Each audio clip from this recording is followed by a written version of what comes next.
আজ ঢাকার রাজপথ কাঁপছে মানুষের কণ্ঠে।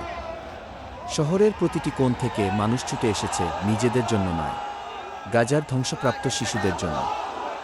অজস্র নির্যাতনের মুখে তারা মুঠো উঁচু করেছে, তারা কণ্ঠ তুলেছে, গাজা তুমি লড়ো, আমরা আছি তোমার সাথে।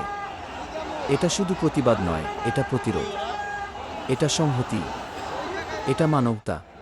নীরবতার বিরুদ্ধে চিৎকার, প্ল্যাকার্ড উঁচু করা, চোখে আগুনের ঝিলিক, শিক্ষার্থী থেকে প্রবীণ।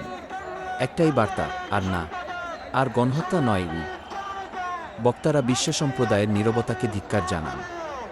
তারা দাবি জানান বিচার, যুদ্ধবিরতি আর স্বাধীনতা সেই জাতির জন্য যারা যুগের পর যুগ নিপীড়িত।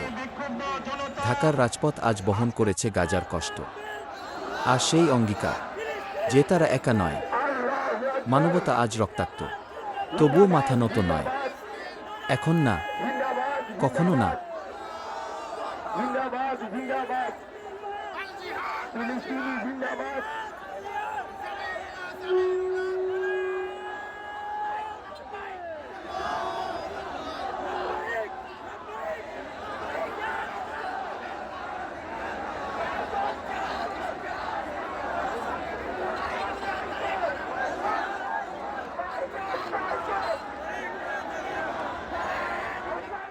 হুঁশিয়ার সাবধান, আমেরিকার কালো হাত, ইসরায়েলের কালো হাত, দুনিয়া